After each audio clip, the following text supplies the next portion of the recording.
Welcome to the XFLR5 project for EAS 3101.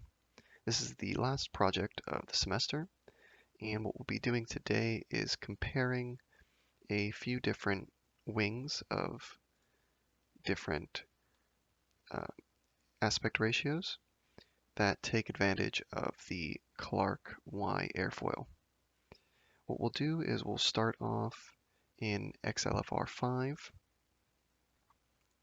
which we get a blank screen here.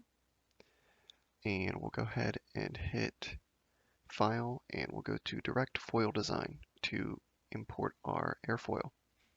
Now, XFLR5 does not have the Clark airfoil saved. They do have NACA, however.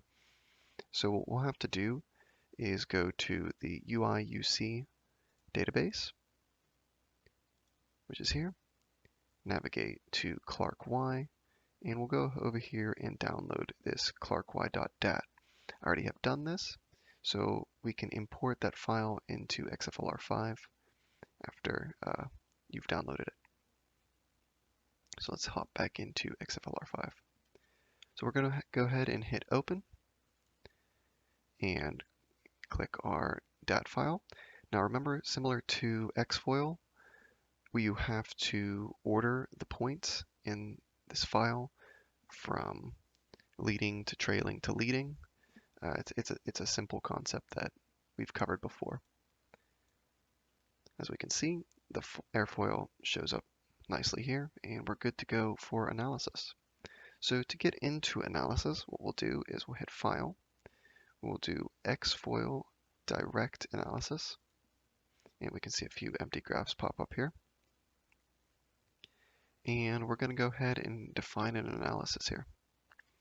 So in the project, what we are required to do is find our CL versus alpha graph, our aero performance versus alpha graph, and our CL versus CD, all which we can see that is already here in XFoil. We just have to set our parameters, or in XFLR5, excuse me.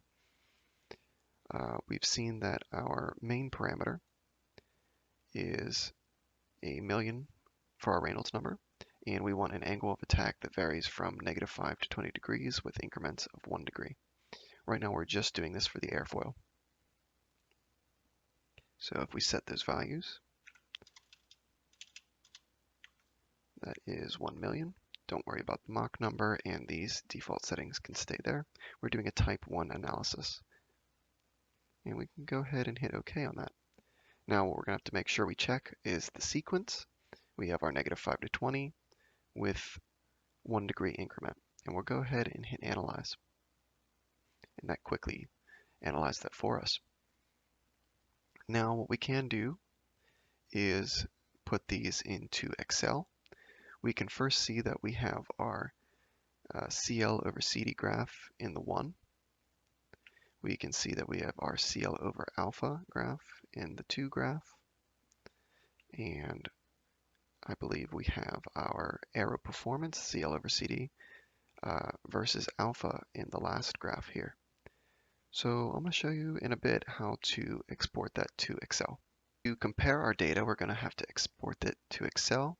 So what we can do is we'll start off with our CL alpha graph, because that's the one we need to look at. We go into here, right click, hit current graph and export graph. We will name it accordingly, so it's our Clark Y. This is arbitrary, but this is just for organization purposes. So we'll call it CL-alpha. You can see that it becomes a .csv file, which can be opened in Excel. We'll go ahead and hit save on that. And I'm going to quickly run through the other ones, just time-lapse that through so you can see it, but it's the same process for any graph on this XFLR5.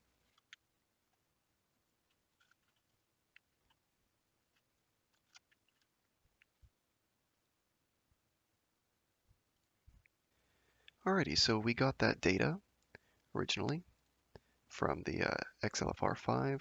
We've exported it into Excel and cleaned it up a bit, gave it some variable names here because it comes stock with the stock name that it gives it. And we can see that our plots, this is a CL alpha, CLCD, and Aero Performance Alpha. We can see that they line up pretty well with the XFLR5 plots here because it's the same data. Now, before we get into the wings, what we're going to have to do is simulate all the different cases that the wings can endure. To do that, we're going to have to do a batch analysis on this airfoil because we'll be using the same airfoil in the wing. So we're going to go over here and hit Analysis and then Batch Analysis. We'll go with the current foil only because it's the only one we have. We'll stay with type 1 and we'll do a range. We have our Reynolds number as 1,000,000, so these numbers should be good enough to set the range that it should experience. It's a straight wing, so it should be a constant across the whole thing. Anyway, we can keep the default settings there. And we'll check our analysis range, which is our alpha. That is the same, -5 to 20, with increments of 1 degree. So we're going to go ahead and hit Analyze. We'll speed through this. This one takes a little while.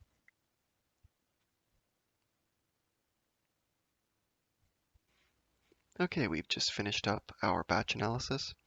We can see that a few points didn't converge, but this shouldn't affect our data all that much. We'll just have to see if that affects the wing later on.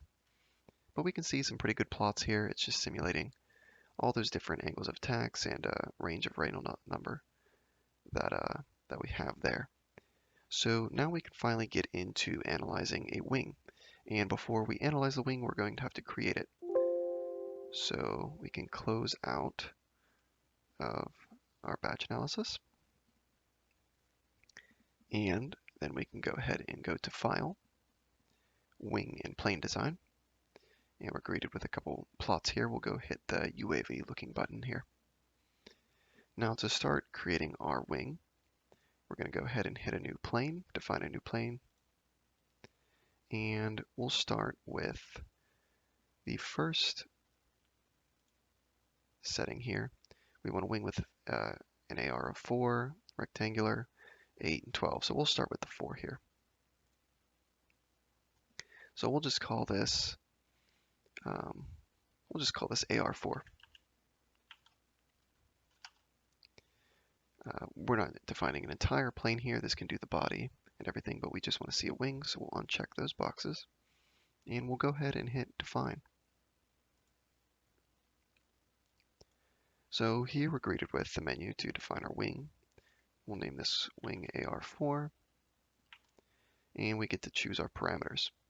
So we'll go ahead and have a wingspan.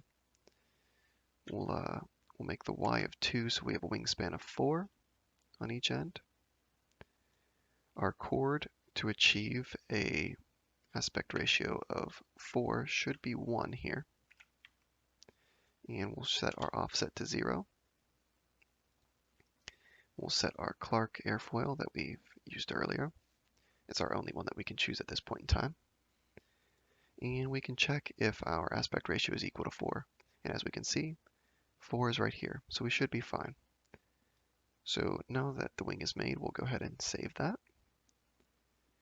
And we'll save the plane editor here. And now we can see that it's over here in our plane editor.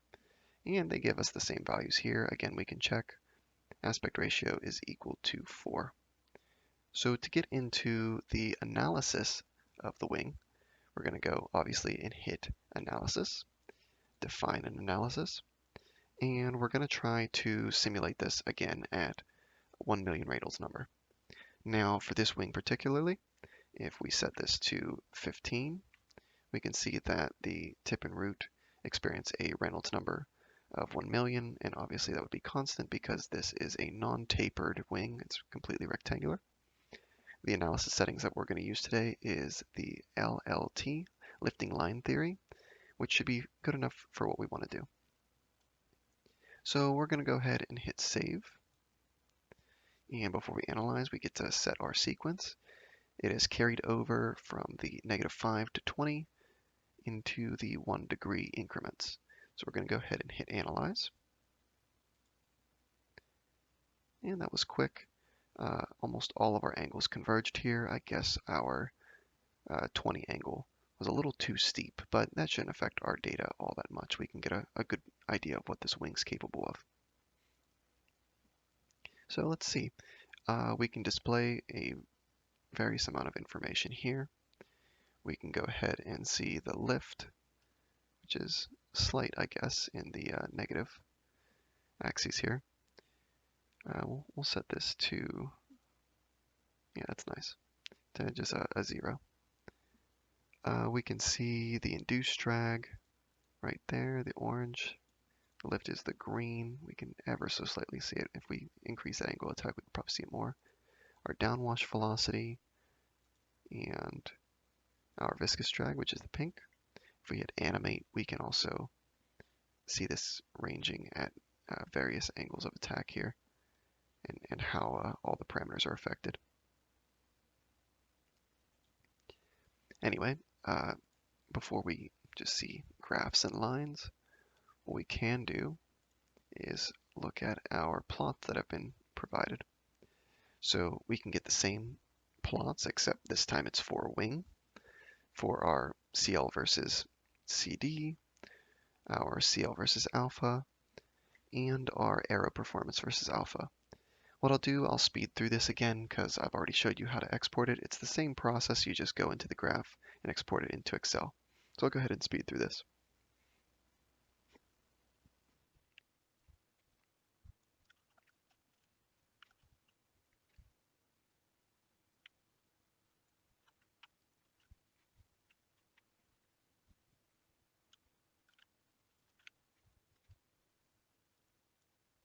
Okay, we have exported all of those graphs, the 3 graphs that we need for aero performance, CL versus CD, and CL versus alpha.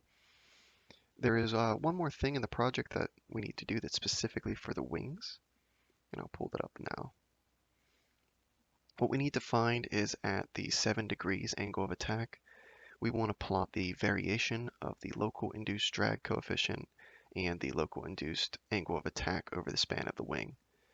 To do that, it's a simple process here. All we do is we go to the span of the wing area, so this upside down parabola or semicircle, and we can see that we have induced drag versus the span of the wing here. You can see that we set it to 2 on each side originally, so 2 to negative 2.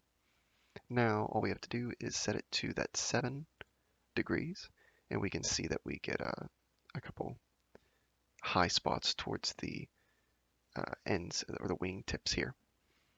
So what we can do from there is the same process of exporting this graph, but we also need the induced angle of attack. So before we export, just to show you, we will go over here and define graph settings, and we can also choose the induced angle, the top option right here. And we can see this as well. So we can see our induced angle of attack, and like I said before, the induced drag. So we'll speed through this, I'll export it, it's the same process, but that should be fine.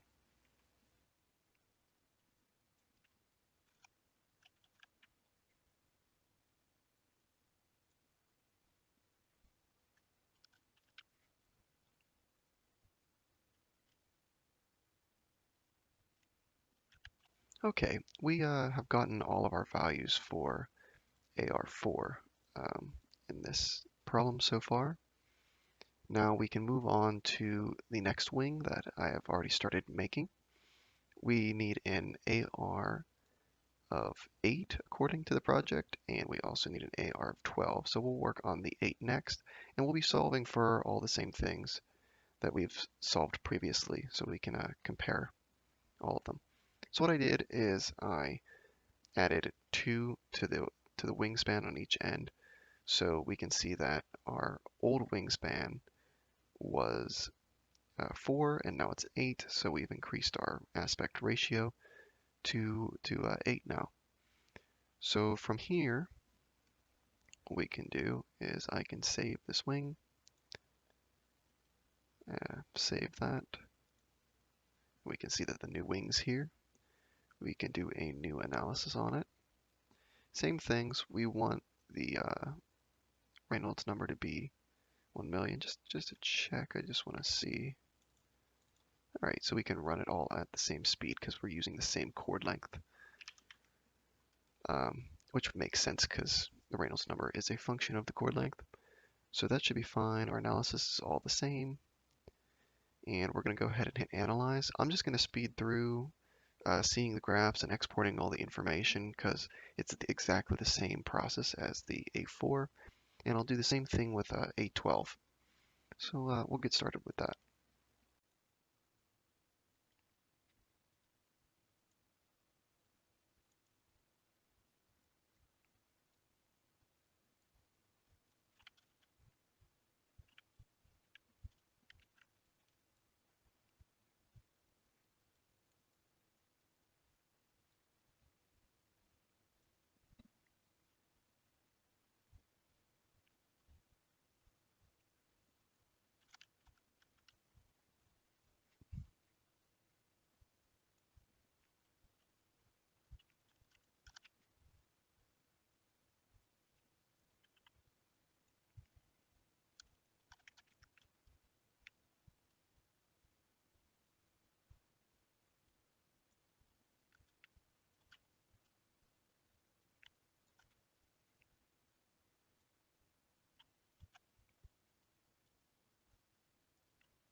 Okay, we should have pretty much all the data that we need for the project so far. We can get the lift curve slope from the CL alpha graph. We can get all of our CL values and tabulate those, as well as the 7 degrees angle of attack with the local induced drag and the local induced angle of attack for each wing that we're dealing with here. So what I'll do is I'm going to start organizing and plotting as well as tabulating the data, and we can get a cleaned up view that should look fairly similar to what we're seeing in a lot of these X-foil plots here. It's nice that all the data can export into one, so we didn't have to do one by one, but I wanted to show you that just so you had an idea of what one should look like before it became more hectic. So I'll go organize that data and we'll see that from in a little bit. Okay, so we have tabulated all the results in a readable format from the data from XFLR5 here.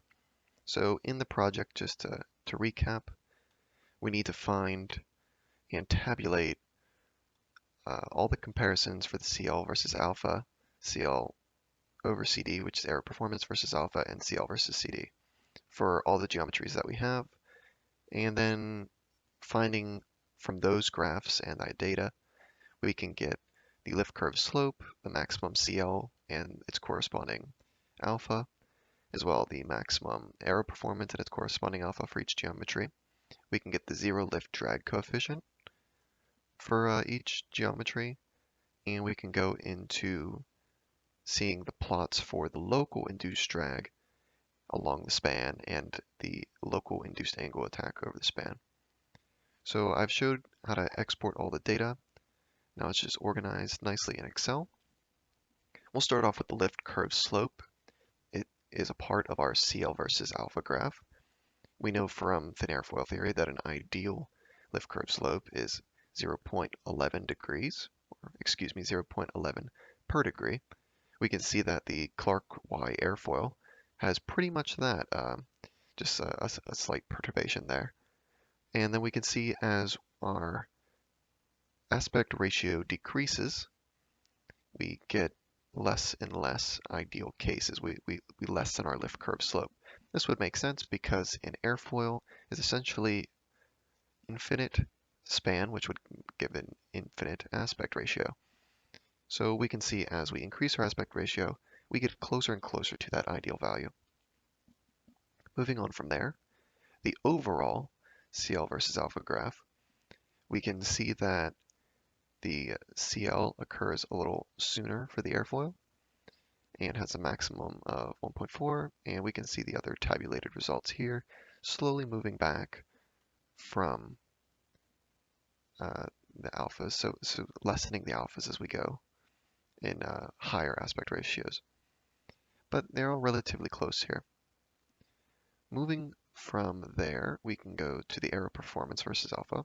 As we can see, the idealized case for a Clark airfoil has a much higher aero performance, but we stay relatively on par with the remaining wing geometries here.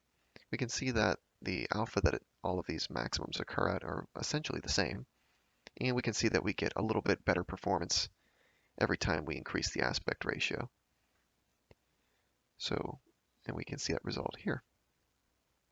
Now we can get from the CL versus CD graph the zero lift drag coefficient, which is essentially when lift is 0, we can assume. So essentially it's this x-axis, or when it crosses the horizontal drag line here. So we don't have an exact intercept.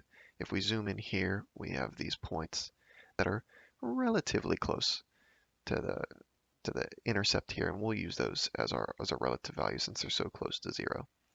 So we can see that for each of these geometries that occurs basically around the same point here, the same drag, and you get just a little bit different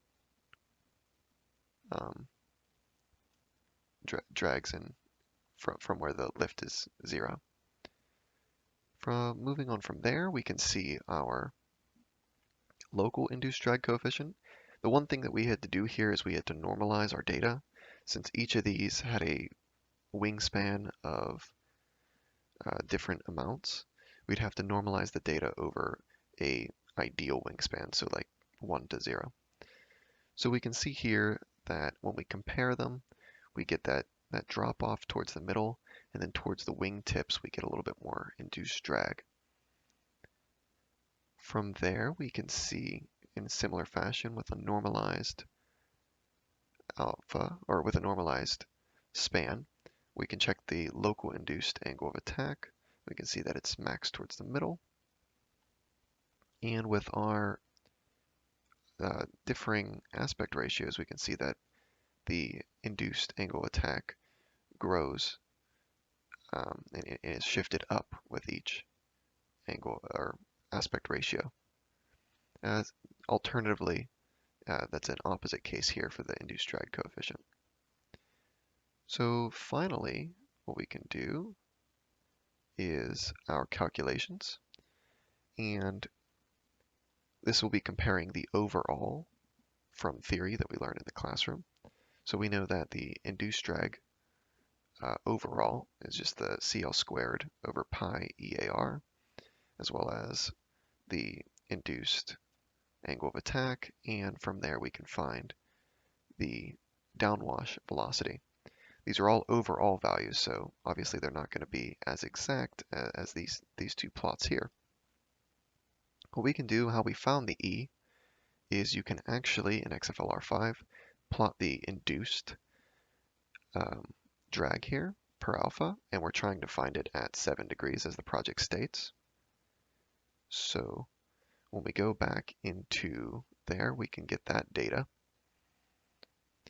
And basically we derive the E by knowing that induced drag at that exact angle of attack.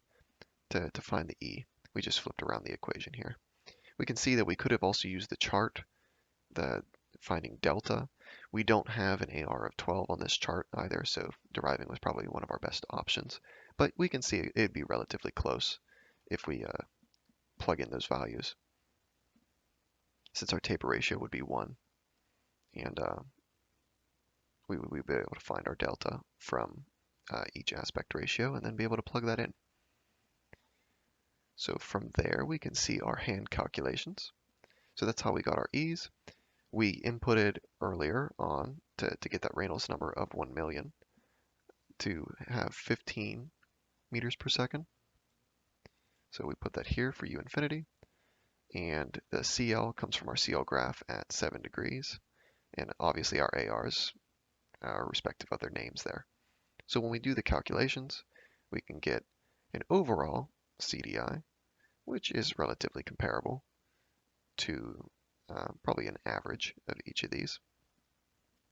our overall alpha I induced. We can also convert that into degrees, that's why it's highlighted here. And finally, we can get our downwash velocity. These are all overall values, but that's our hand calculations. So what we can see here, that should cover all the points in the project.